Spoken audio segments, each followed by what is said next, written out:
get out and learn a lot. So welcome everyone to Advanced Mental Toughness Training for Endurance Athletes. My name is Dr. Hayley Perlus, and I'm going to be covering the topic of sports psychology and how to utilize the skill of sports psychology to improve not just endurance training, but we are going to focus on endurance training, but all the tools that I'm going to be sharing can really apply to any type of training, any type of sport. But without further ado, I do want to start and show you a great video of someone who is just wonderful. She's a marathon swimmer, and she just completed a swim from Cuba all the way to Key West, Florida, just earlier in September. So I do want to show you a quick video of that. So without further ado, here we go.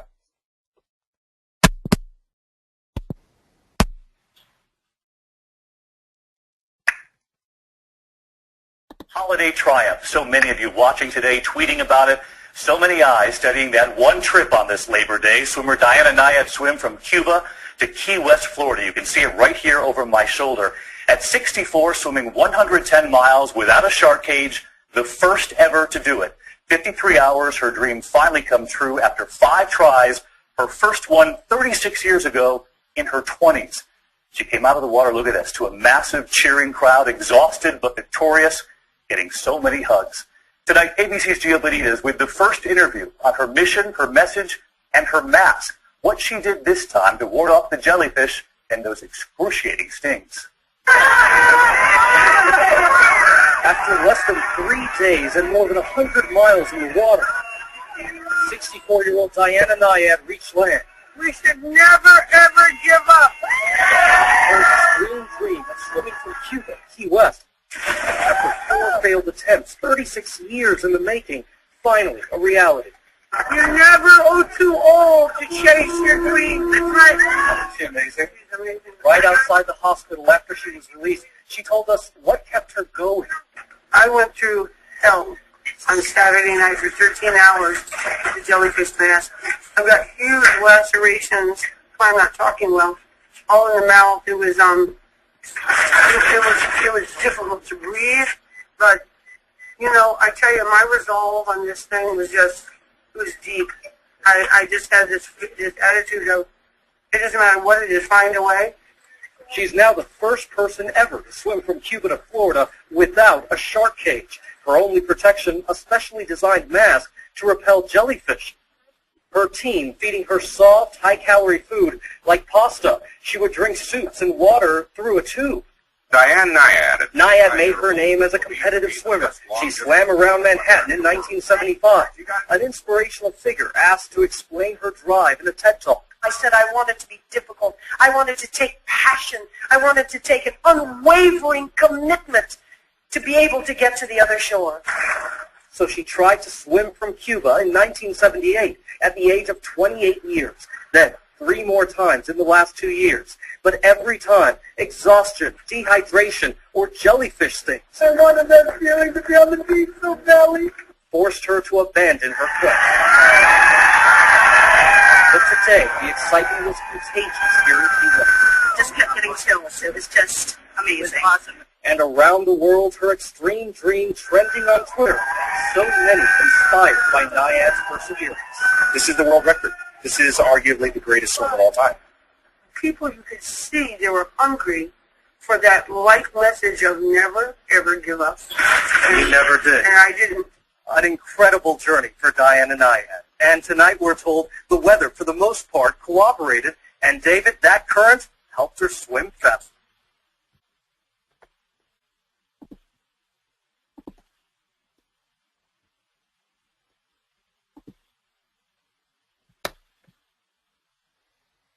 Okay, so Diana Nyad, she was actually on Oprah, and I'm going to show you some clips of that as well coming up. But I got to tell you, it was one amazing defeat. And talk about endurance athletes. And I'm just going to make sure that this is actually turned off, and it is, so we're good. So what we're going to talk about right now is I'm actually going to use Diana's adventure and her power, not just her will, but her psychological strength to conduct the rest of this webinar. So we're going to use her as our example, as our role model, as you will. And what I'm going to do for the next 55 minutes is to identify the 3 mental toughness areas in endurance sports. And like I said before, these are not just only experienced in endurance sports, but they are highlighted in endurance sports. And because this is called advanced mental toughness training, I really wanted to focus in on the top 3 mental areas endurance athletes need to experience. Once I identify the 3, and go into them in great detail, I'm then going to talk about, obviously, what we're here to learn is how to cope with them, how to prepare for them, how to prevent them a little bit. But I'm going to be giving you 5 psychological skills for peak performance, specifically how these skills relate to the 3 mental areas in endurance sports. But first, I think I should just give you a little 30-second introduction of myself and why I have the honor and privilege to be speaking to you all this great hour. So first, my PhD is in sport and exercise psychology. I also have a master's in sport pedagogy, which is essentially coaching behavior. And then my undergraduate is in kinesiology. I'm a professor at the University of Colorado, teaching sports psychology as well as health behavior change, both at the undergrad and graduate level. I'm certified fitness and certified coach, and I do teach group fitness classes as well. Speak all around the world, and I have written 3 books, and my 4th one is actually perfect for the sport realm and the Olympics coming up, Guidebook to Gold. So I'm immersed in this subject, and I'm just honored and privileged to be speaking to you. So let's dive right back in now that you know who I am. One of the biggest misconceptions in endurance sports, as well as any sport, but in endurance sport, is this. If one trains hard enough physically, everything else magically comes together. And the fact of the matter is that you may have perfect physical conditioning, but one negative thought can ruin it. One thing can happen that throws you off target. So we really need to bring in, you don't want to bring sports psychology after the fact. You really want to integrate it into your everyday training so that your mind and body can bounce off each other as well as work together. Another sports psychologist, Jim Taylor, said this: the physical factors of strength, endurance, and skill, coupled with the unforgiving weather and course conditions, present endurance athletes with rare challenges that test every part of their psychological repertoire. Not only must athletes have command over their motivation, confidence, intensity, focus, emotions, and pain, but they must maintain their mastery under the most dire physical and environmental conditions. So endurance athletes, can be performing from anywhere a couple of hours to, as Diana just showed you, 58 hours straight, 3 days straight without a break. And so we need to be able to maintain our emotional and psychological control from minute 1 to that finish line. So truth, every endurance athlete must learn to cope with 3 psychological factors. The first one is intensity. The second one is pain. And the third one is fear. So those are the 3 mental issues that we're going to be talking about right now in detail. However, I do understand that intensity, pain, and fear are not solely psychological. But how we identify and interpret and how we respond to them determines our success. So there is a psychological as well as a physiological component for all of the 3, intensity, pain, and fear. But I'm now going to talk about the psychological part of the 3.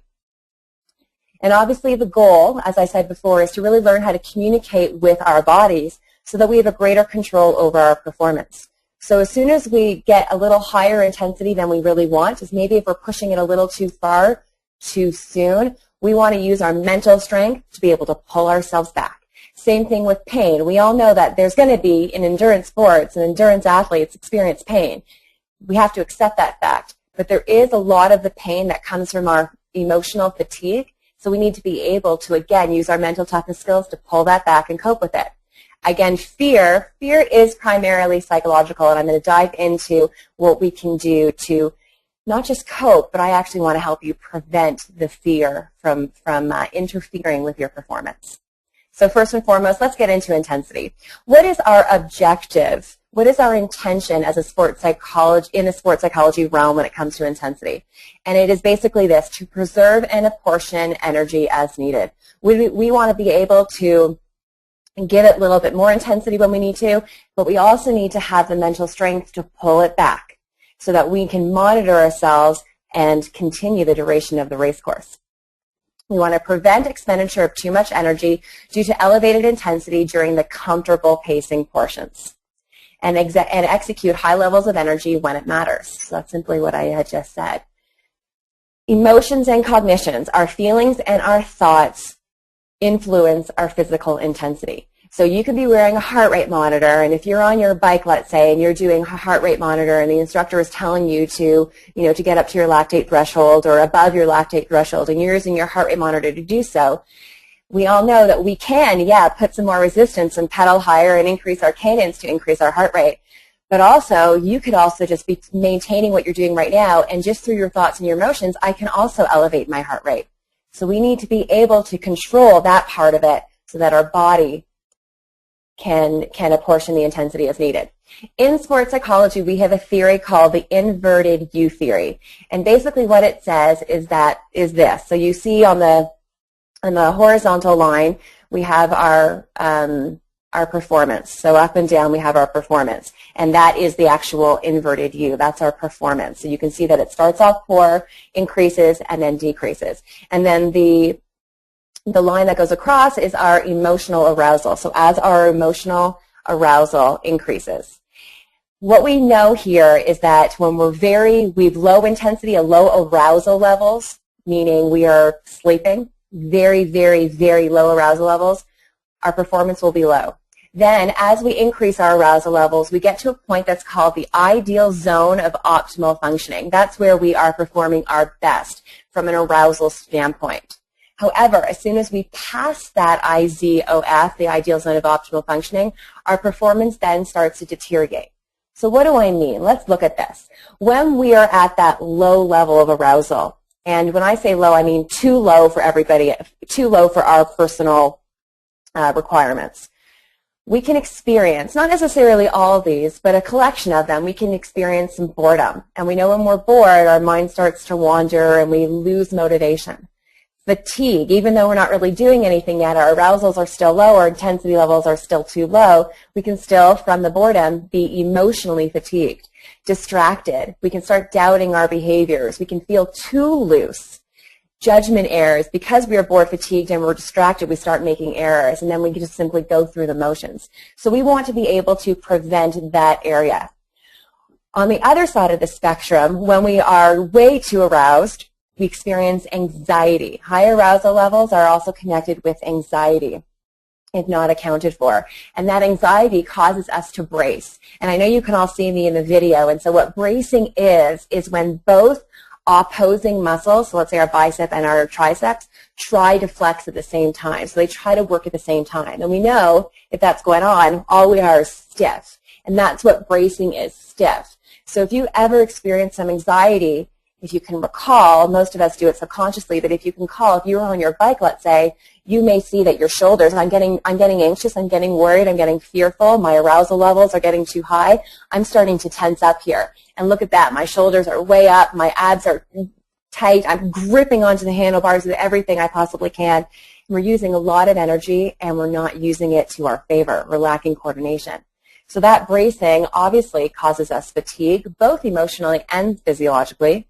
We get distracted because we're also worried. We experience anxiety, doubts, and judgment errors. So we want to learn through the psychological skills that I'm going to be showing you to get away from the too little and too much.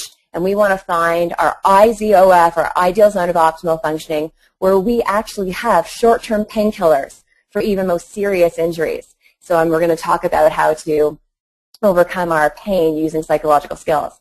Maximum motivation and determination. So we are focused on the now. We are determined. We are committed. Optimal power, speed, and strength. Not too high, but optimal. We know exactly what to give. We are apportioning that energy conserves.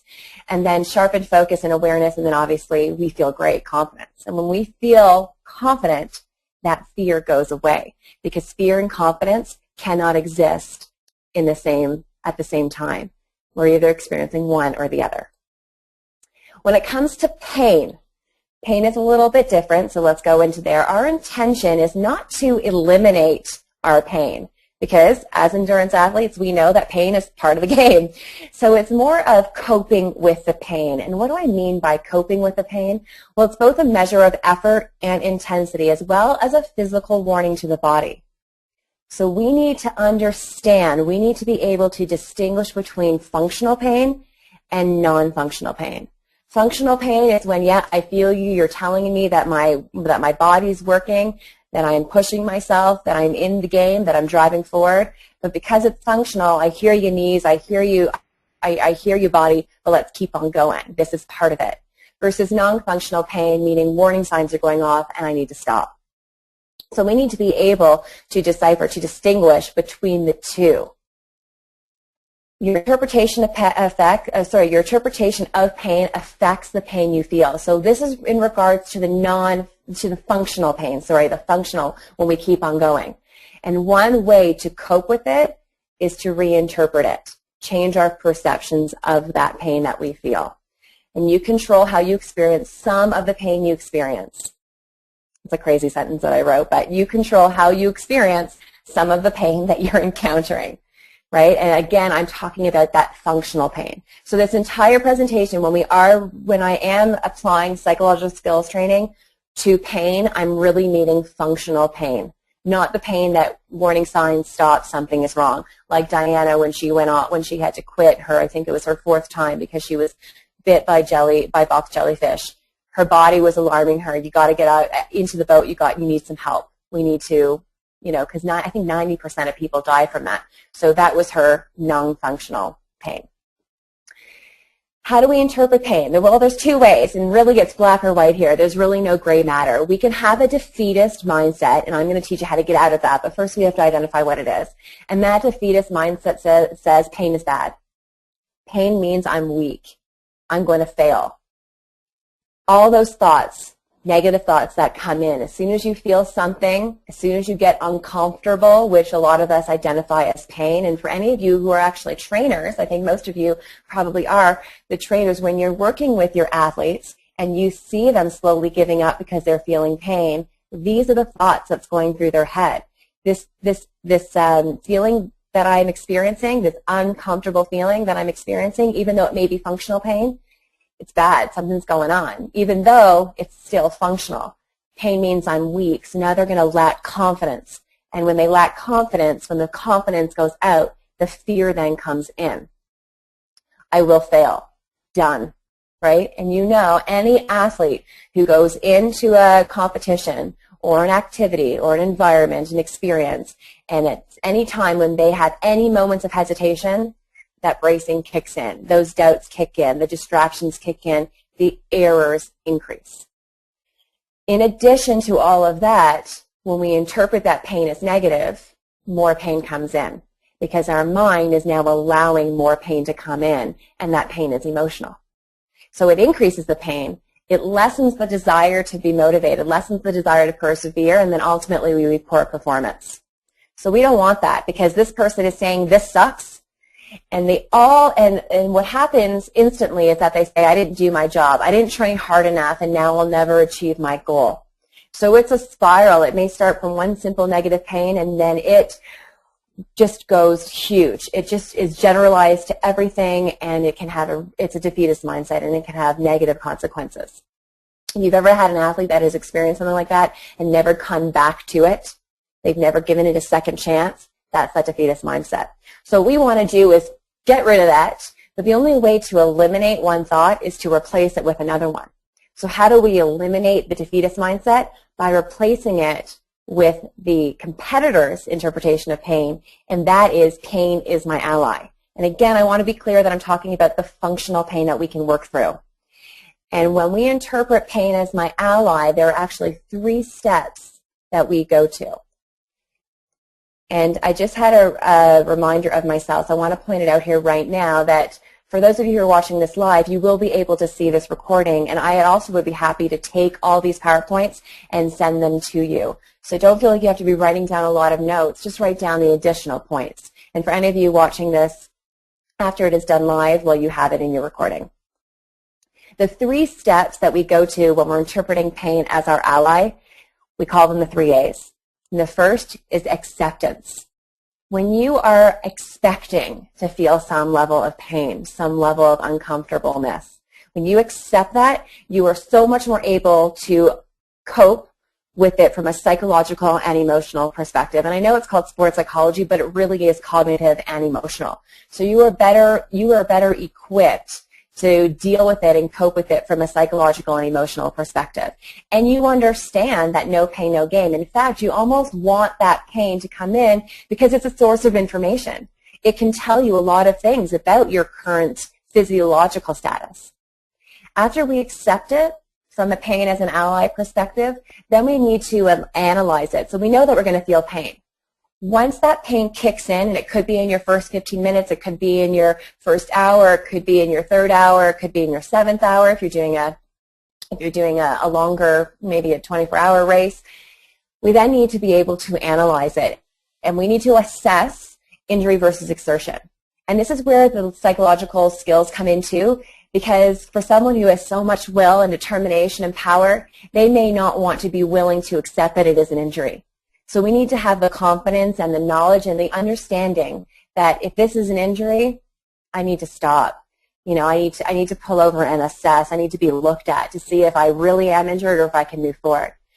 The other thing is we do need to also assess whether it's functional. And there are many objective measurements that I'm not going to go through here because I want to make sure that I stay within my hour. But there is a way to determine. But you have to identify, you have to have the strength from a psychological perspective to be able to analyze them. And then once we've accepted it, analyzed it, then it's time to take action. And what does that mean? Well, if it's an injury, we need to modify. We need to either change some things up, make some shifts, and then keep moving forward, or we need to stop. So if it is an injury, we need to modify. However, if it's due to exertion, so if it is functional pain, that's when we call upon our psychological skills training that I'm going to be teaching you in about 5 more minutes. Okay, so then we need to really call for all those aspects of psychological skills. The third and final mental component that we're going to talk about is fear. And fear stands for 2 things, and I don't have this in my PowerPoint, so you may want to grab a pen and paper right now and write this down. Fear stands for 2 things. One is false evidence appearing real. So when we talk about fear, we're fear of the unknown, we're fear of the future, we're fear of success, fear of failure, but it's really all false evidence appearing real. We tell ourselves all these stories. We play out the worst possible outcome. So false evidence appearing real. The other one is, remember I talked about that bracing, that tensing up, that freezing, if you will, and then not being able to really have fluid movement and coordination. In that instant, the fear stands for forget everything and run. So we either say, I'm out of here, this is not working, I'm never going to make it, that defeatist mindset that we talked about before, or we just freeze and our body actually loses our memory of how to actually engage in these movements. So we either freeze or turn around and run the other way. So forget everything and run. Our intention when it comes to fear is to understand first what the fear is, gain a different perspective of it, change it, and I'm going to show you how to do that in just a second, and then conquer it. But in order to conquer it, we have to look at it in a different light. So again, making our mental shifts. Fear has everything to do with confidence. I mentioned this at the very beginning. But with fear, confidence is really hard to get in there. So fear overcomes confidence, but confidence is the ultimate conqueror of fear. So when we feel that we have a perceived imbalance between the demands of the sport, the demands of the competition, the demands of the race, the demands of a course, if we feel that those demands outweigh our physical and mental capabilities, we experience fear. So another way to look at it is through this little diagram that I have here. The demands of the performance demands are so much heavier than our capabilities. We can't measure up. I'm sure you guys have all heard of being in flow state or being in the zone, experiencing flow, any of those. Well, one of the 9 characteristics of experiencing flow is that our challenges match our capabilities. Perhaps our challenges are a little bit higher, but just a little bit, so we still have the confidence that we can be successful.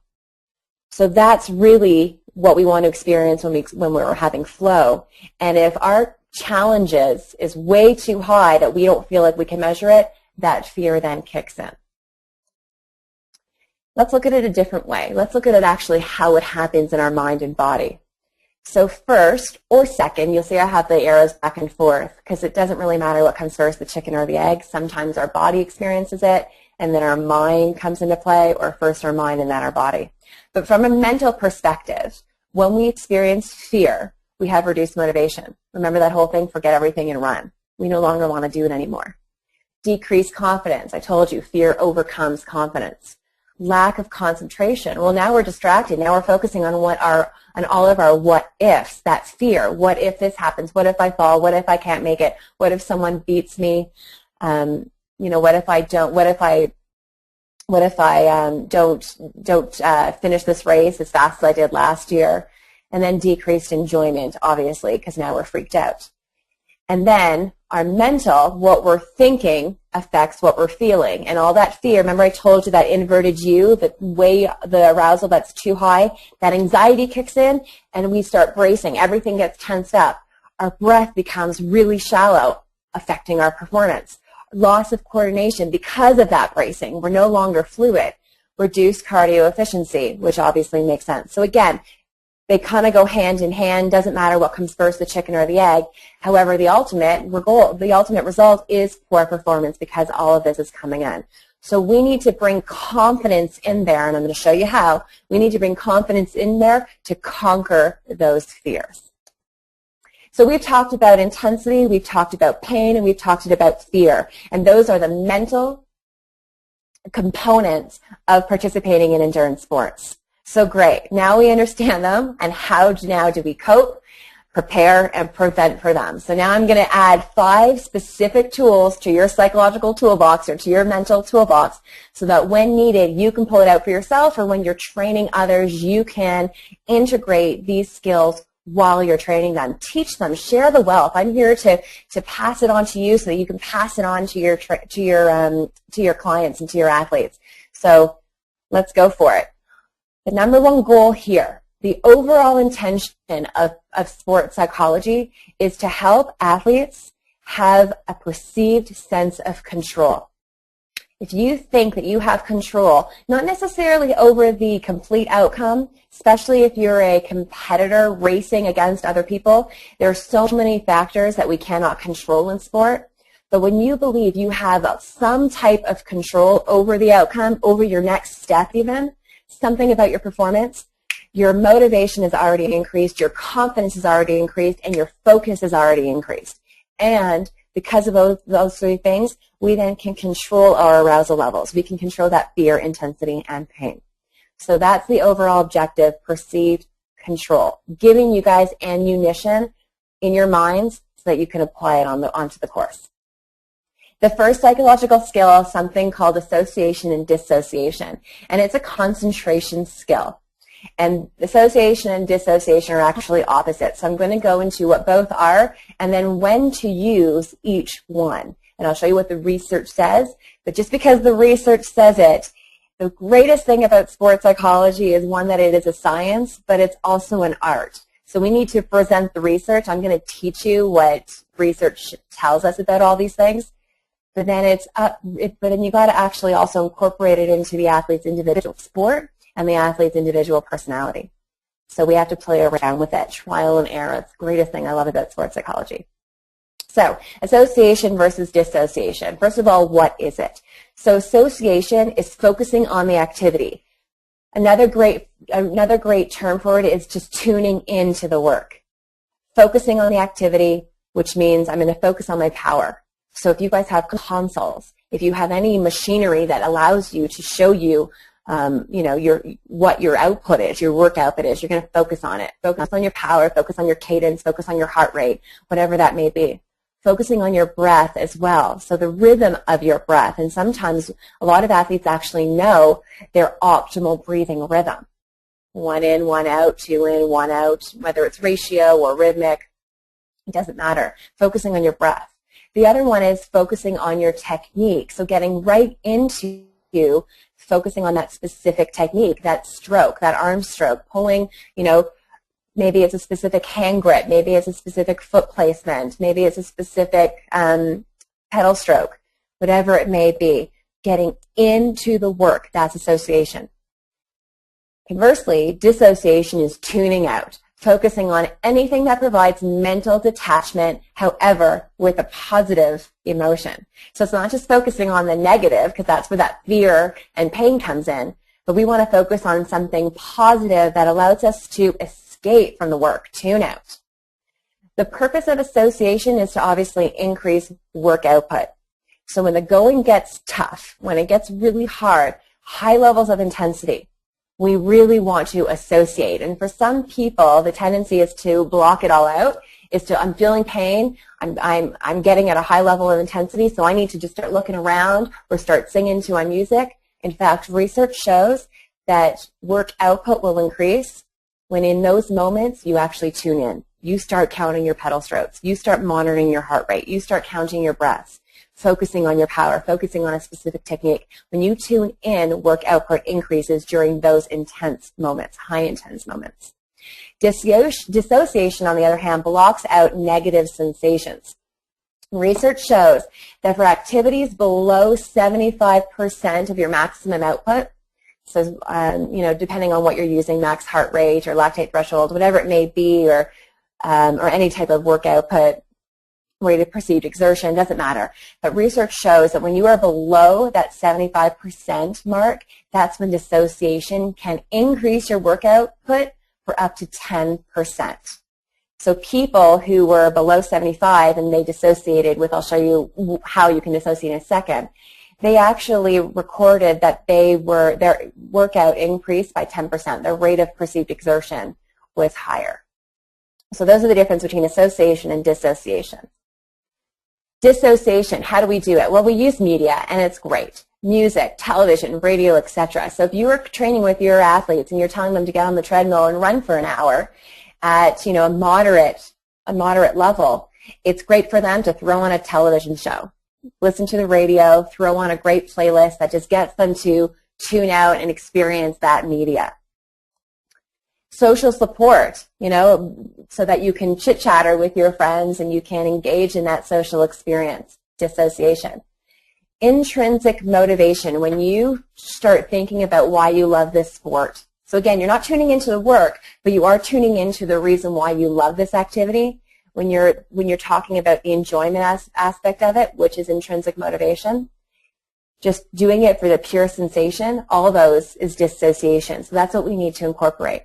When it comes to music, I didn't put music in here because I could speak on music for hours. However, when it is music, it's not just the lyrics. However, when it comes to dissociation, lyrics are powerful because you can get lost into the actual words and you can start singing along. But it's also just the harmony, and it's also the melody. So, and it's also the change in vibrations as well. So when you're focusing on your music, if anyone teaches spin classes out there and you're doing an endurance run, make sure that you're not just choosing music for the lyrics. You're going to increase a compilation of all of them, so you can utilize all the aspects of music to help your audience dissociate. And I know from my experience teaching endurance classes, especially in indoor cycling class, a lot of people don't like it because they find it's boring because, again, it's stable. There's not a whole lot of up and down. So perfect opportunity to bring in the dissociation. Let them get them lost in the music, get them lost in the social support, get them lost in the intrinsic motivation. Association, again, very different. When the going gets tough, when you were doing sprints in the class, when you're doing sprints on the road and you're running, when you're increasing that work output in the pool, whatever it may be, this is when you want to focus in on the work output. But you don't have to turn off the music. Music is still very powerful, but what you want to do is utilize music that doesn't make you doesn't make you escape. So use music. This is when, music without lyrics really, really works, where you can just allow the music to help us narrow our concentration and focus on the work, focus on our power, breath, our technique, whatever it may be. The other thing that you can do when you're training yourself or training others is use process goals. And let me give you a brief little instruction on what the difference is between all these goals. We have 3 types of goals: outcome goals, performance goals, and process goals. So the outcome goals is typically the results, first, second, third place. Performance is, again, more of landing this flip, although I know we're talking about endurance sports, or at the end of it all, swimming 50 laps in this amount of time. Those are performance goals. Process goals is technique. Process goals is tactics. Technique and tactics, those are the two process goals. And when you have your athletes or yourself focusing on process and tactic and technique, now you're associating, you're tuning into the work, and that really helps the work output when it comes to those high intensity moments where you need to really exert a lot of intensity. The other one is to focus on that movement, which is also the tactical and technical component. So the process goals and focusing on your specific movement go hand in hand. When we're using association and dissociation, we are monitoring our intensity and we are controlling our intensity levels. Remember, dissociation is great. According to research, you may feel differently, trial and error with your athletes. However, according to the research, dissociation is best when you are looking to maintain a certain level that is, relatively about 75%. When the going gets really tough, when you are in those critical stages, that's when we bring in association. What I'd like everyone to do is make sure that you have your volume turned really high, because I'm going to play a video for you from a Super Soul Sunday from Oprah where Diana was being interviewed, and I want you to listen to what she says. I'll reiterate it because I know the volume's low, but turn your volume up really high. Here we go. Mind someplace else, you're in crisis. You put your mind somewhere else when you're feeling well. Like this time, that first day, those first 10 hours off Cuba, I was happy. I was just gliding along the surface. I was feeling part of this universe. I was looking down at a blue that a painter can't even imitate in the Gulf Stream.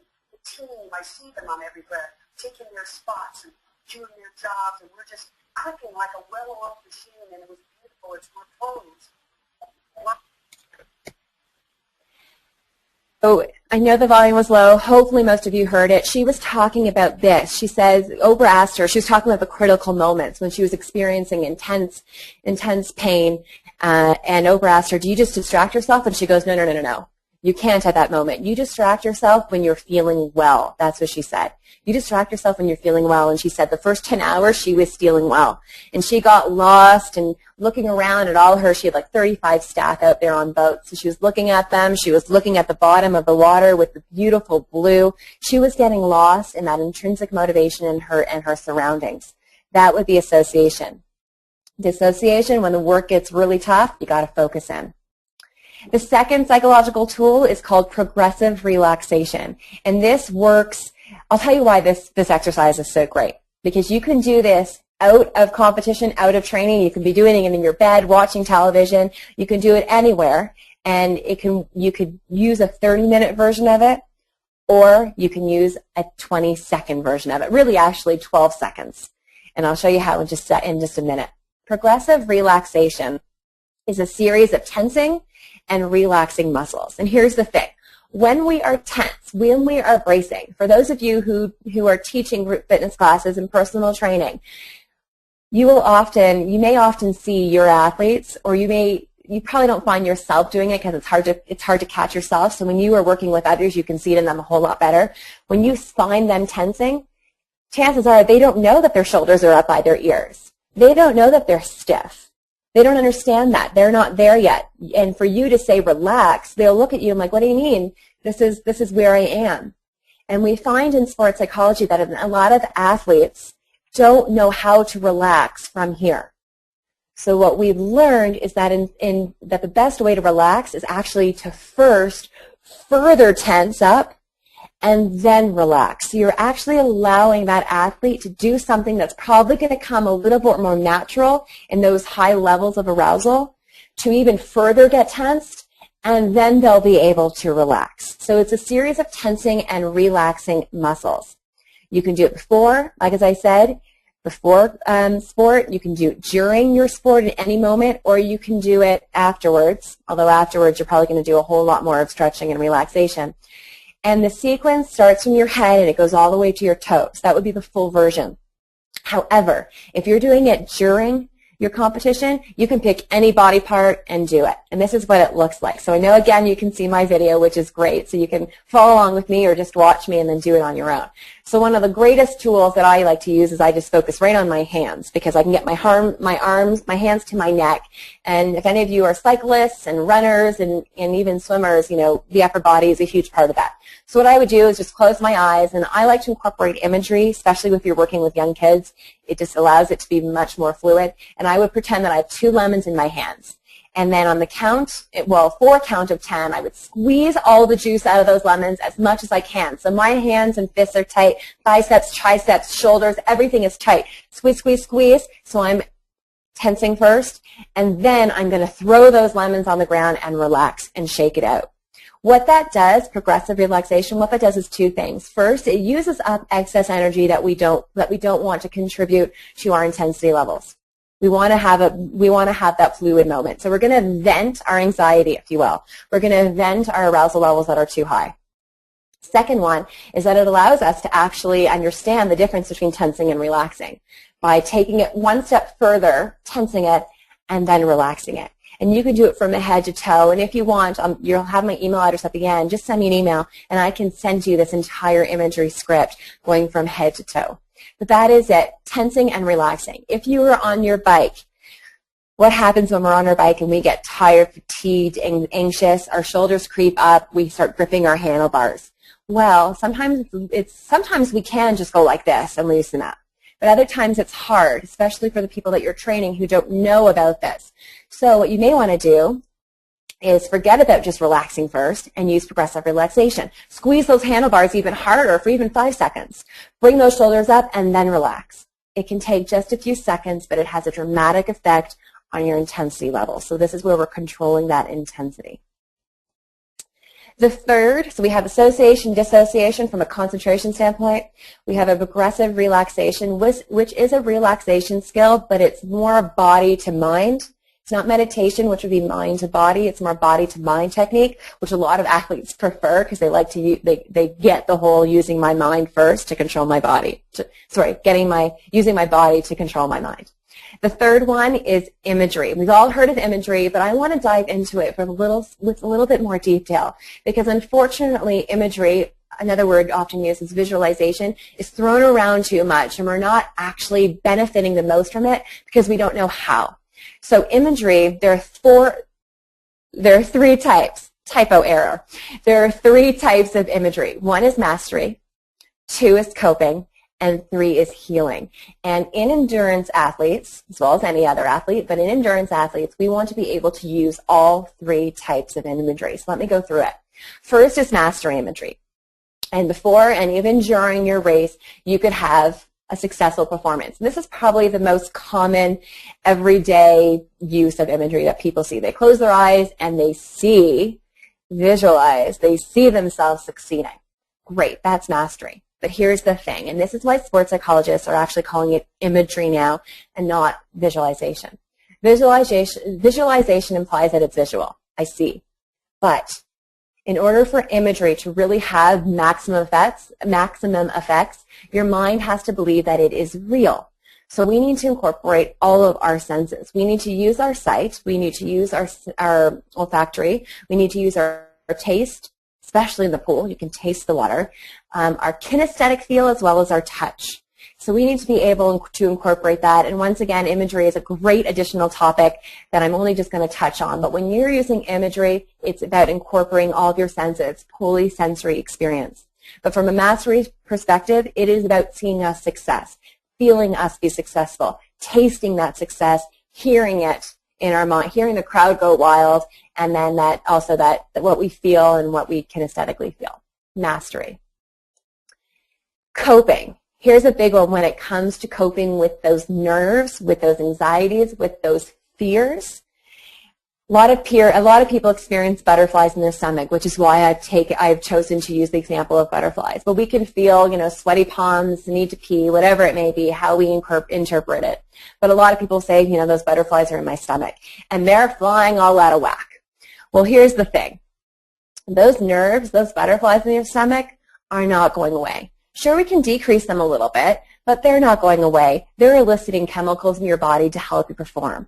They're there because we're excited. We don't experience nerves on things that we don't care about. We experience nerves on things that we do care about and want to perform well. So that's what those nerves mean.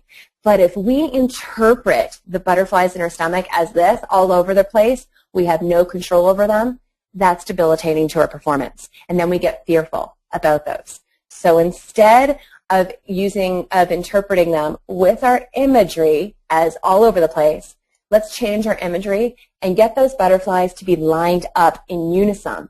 Let them work for you.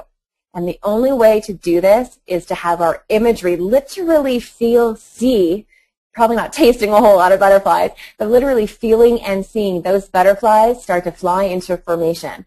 And a lot of my athletes like the whole, rows and columns all evenly spread out.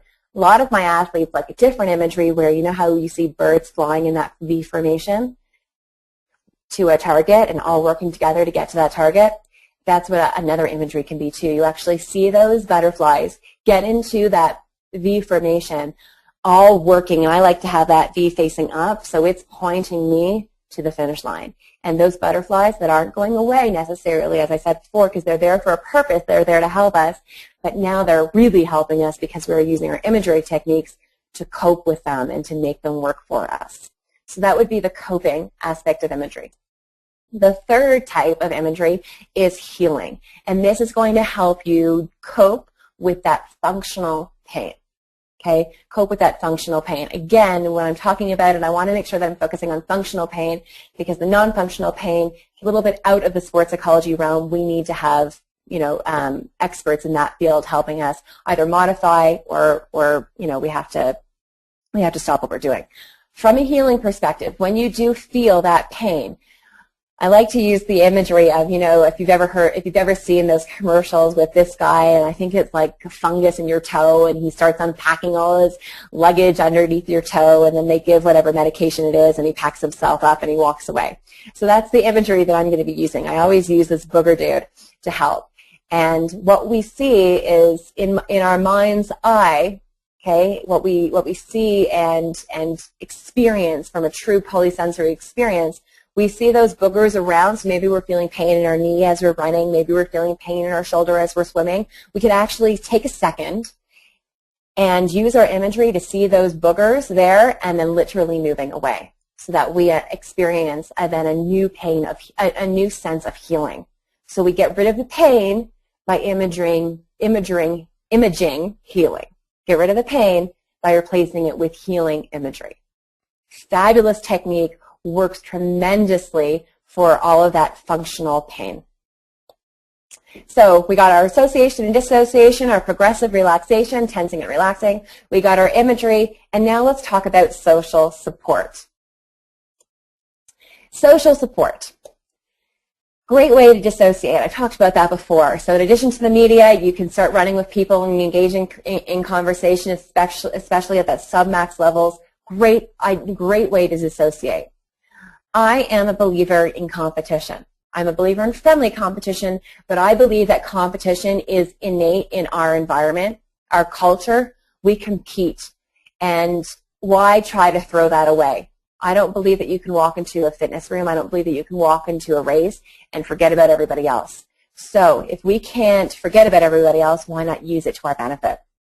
Use competition to fuel each other in a friendly manner. It's not about killing that other person, but it is using them. So if you're on the treadmill and in training, because I know it's getting cold out, so we're probably going to be bringing a lot of and when the snow comes on the ground, we may be bringing our training indoors. If you're on the treadmill and you look beside, I know I do it, so I'm hoping you all do it because I know I'm not the only one. You look to the side and you see people going a little bit faster than you or on an incline, and you increase your incline, increase your speed. That is using competition to your benefit. You're not hurting anyone. You're thriving on it and using it to fuel your energy. Use competition with each other. But then you also want to use cooperation with each other. You want to use that emotional support. So when you see somebody else, if you're a trainer and you're working with a running club or you're guiding a small group training class, encourage everyone to compete with each other in a very subtle way. And again, we can talk about that later. Just send me an email and I can give you specifics. But you could have them all, for example, what I do when I'm teaching an indoor cycle class is I have everyone just look around the room. And all I say is find one person that looks energized today, that looks positive today, that looks strong today. I did not say fastest. I did not say any of that. Positive, confident, strong. So they can use those to their interpretation. And then I'll say, once you have your person, what I want you to do is I want you to match them. Increase your output, increase your effort, increase your confidence to match them. So I've incorporated both competition and cooperation because now we're all going to work together. Two things happen in that environment. This is great for any of you out there that are teaching classes. Two things happen. One is that the people who are walked in there feeling a little bit negative, a little bit fatigued, they will look around, they will find one person, and they will match. Their output increases. In addition, the people that already feel confident, they're going to want to be chosen. So they're also going to, put up a little bit more energy in that moment so that they can be chosen. So in fact, everybody's work output increases. Competition and cooperation, very healthy. I did not identify numbers first, second, or third. It's not what I mean, but using each other to match and work together in that sense. Educational, we can all learn from each other as well. So and educational is actually a social support, tangible, constructive feedback with each other. So you can help. If you are a friend and you see somebody else struggling, you can give them a tip on what they can do to associate. Focus on their technique, focus on their tactic. Share that information with others.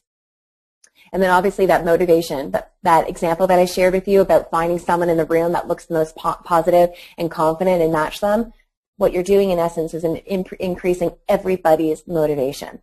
And if you are training by yourself, you can look around the room and find someone who looks really, in your moments of fatigue, you can find someone who looks strong, positive, high effort, and match that. And that raises your motivation. Social support. The other thing about motivation is that, remember when I talked about intrinsic motivation, that pure sensation, that just love for it? In order to have intrinsic motivation at its peak, we call it self-determination, there are three needs. One is competence, one is autonomy, but the third one is relatedness, that sense of belonging to a group. And when you feel that you belong to a group, whether it's the 9-minute mile or the 7-minute mile, when you're in a running club and you belong to those groups, you belong to someone. You're not the only one there. Other people are there with you, and that improves your motivation. Do not take social support for granted. If you prefer to train by yourself, at least look around and use videos, find your best YouTube videos, get interviews of athletes you admire, and use them as your social support. Do not take it for granted. It's an easy one to target. It's an easy one to use. Please go ahead and use it to your advantage. The other part of that sense of belonging is that of vicarious experience, which also increases that motivation. Vicarious experience says, if he can do it, or if she can do it, so can I. Here's the thing for everyone who's a trainer out there and also who's training for themselves as well in endurance sports. Vicarious experience will work for everybody. However, research shows that it works its best when the person you're looking at, if he can do it, I can do it, when that person you're modeling, admiring, is of similar characteristics to you. Same age, same gender, same sport.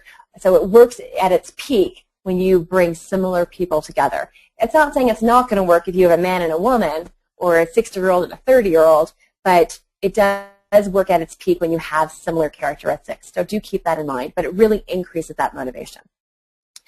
The last one wouldn't be a sports psychology webinar if I didn't talk about positive self-talk. So I've got 7 minutes left, so let's go into that. And I will take all of your questions. After this, I will look to see what other questions have, and you can always email me, and then I will answer your questions personally, directly from me to you. So positive self-talk.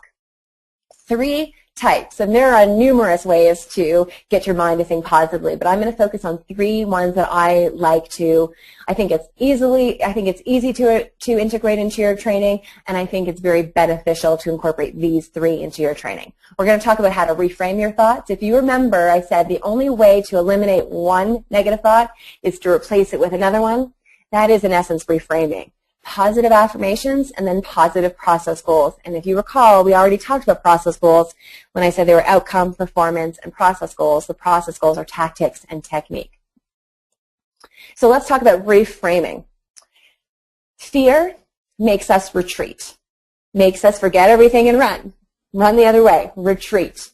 Challenge, the word challenge, if any of you are competitive, which if you are in sports, you are competitive. Whether you're competitive against another person or you're competitive against yourself, challenge makes athletes want to defeat. So let me say it so it all runs through smoothly. Fear makes us retreat. Challenge makes us defeat. The best way to get rid of your fears from a mental standpoint is to replace them with challenges. And we set challenges when we are confident. Remember, confident is the ultimate conqueror of fear. When we come from a place of confidence, I believe I have some type of confidence and control over this outcome or part of this outcome, I can set challenges for myself.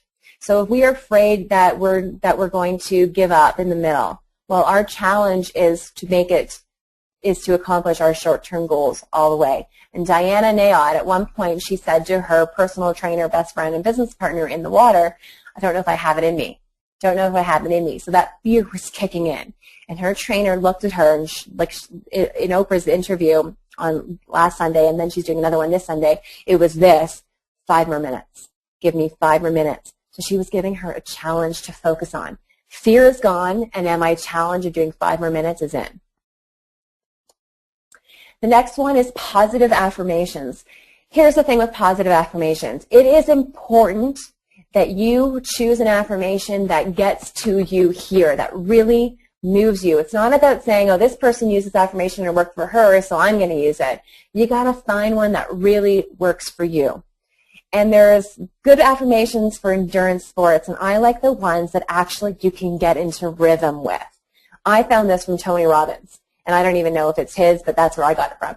Every day in every way, my body gets stronger and stronger. And literally, whether you're on the bike, whether you're running, you can literally, whether you're paddling, it doesn't matter what endurance sport you're doing, you can get into that rhythm with that cadence. Every day in every way, my body gets stronger and stronger.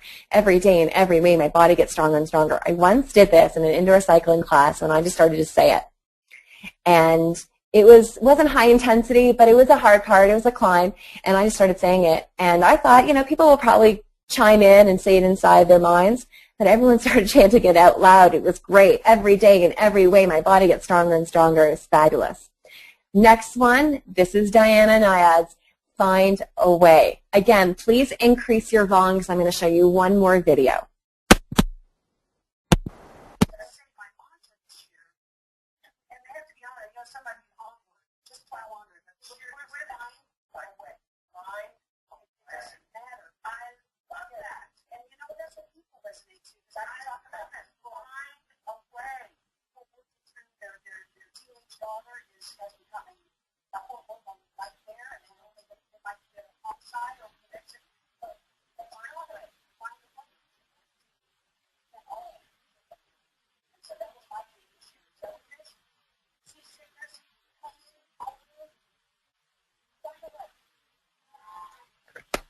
I think that one, I think the volume was a little bit lower there, but she said her affirmation was find a way. Jellyfish, sickness, pain.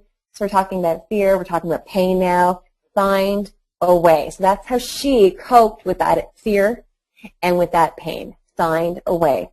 So I want you guys to make sure that you do your due diligence and make sure that you find a positive affirmation that really works for you, that really brings it home. Last but not least, we're going to use positive process and as well performance goals. And performance goals would be get to that tree, get to that benchmark. That would be a performance goal. Process goals would be I want to maintain this heart rate, this cadence, focus on this technique or tactic. We can incorporate both. Here's the thing, never use the word don't. If I tell you don't think of the purple elephant, you're all going to be thinking of the purple elephant. You know this. So it's not don't do this, it's do this. That's positive self-talk. And when you distract yourself away from the fear, when you distract yourself away from the pain, and by focusing on a positive process or performance goal, you're unbeatable. You can't stop. No one can stop you. You're going to the end.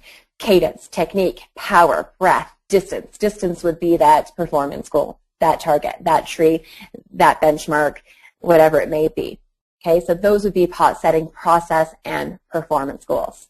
So there you have it, association and dissociation, progressive relaxation, imagery, social support, positive self-talk. Those are the greatest, in my professional opinion and humble opinion as well, those are the greatest psychological skills that we can use in endurance sports to cope with, prepare for, and in some cases prevent intensity so that we stick with the intensity we want to have. We don't go too much, we don't go too little. Intensity, pain, functional pain, and then also that fear. I want to thank you all so much. A couple notes before you go. You did watch this video, you did watch this webinar, you did learn a lot, so why not get rewarded with your CECs? You can earn CECs. I believe there'll be a short little quiz in about a week's time. You can access that quiz and take it and earn your CECs. And if you have any questions, you can just contact canfitpro customer service, and they'll explain to you exactly how to do that. For those of you who want to watch it again, it'll be up in 1 to 2 days. In addition, I'm coming back to canfitpro, but I'm going to be there live in Toronto, and I'm going to be speaking to the trainers and group fitness instructors on how to attract and maintain clients. Want to attract more clients without having to sell. That is the topic of the next presentation I'm going to be giving to canfitpro. And it is at their canfitpro Academy, so it is live, so we get to touch each other in a nice sense, but touch and get to know each other and really interact. So you can register for that upcoming workshop. Again, it's at the canfitpro Academy, and it will be Saturday, November 2nd, 10 a.m. to 11:30. All you have to do is visit canfitpro.com/academy for more details and then also to register. In addition, please, please, please let me get to know you. Email me at Hayley@drhayleyperlus.com. And I know I'm at my hour, but I don't have to go anywhere, so I'm just going to escape out of here and see if there are any questions that I can answer from anybody. So if you have any questions, please go ahead and type them in there. And if not, feel free to email me at any time.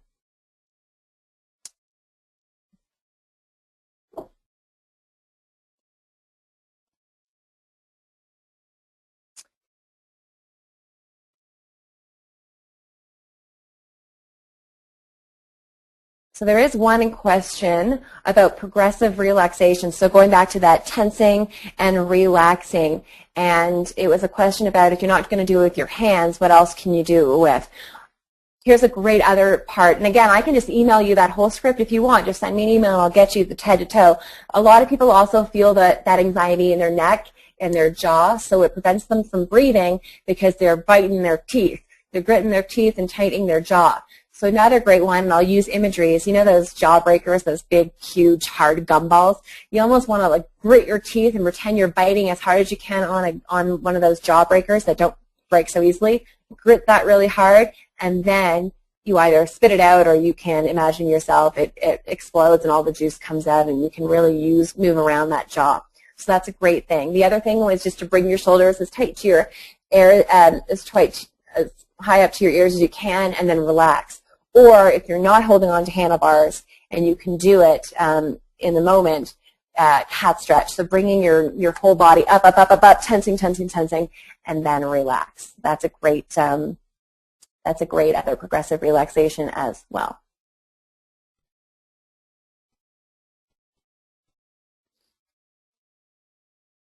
Okay, I think that is it. So thanks everyone. Again, feel free to email me, please. You've taken the course, now get CEC credits. And then also, I would love to see you in Toronto November 2nd, so sign up for the way to attract new clients without really having to sell. We're going to talk about how to let other people sell for you by you doing a great job in what you love to do, which is instructing and teaching and helping people improve their performance. Great. Have a wonderful rest of your day.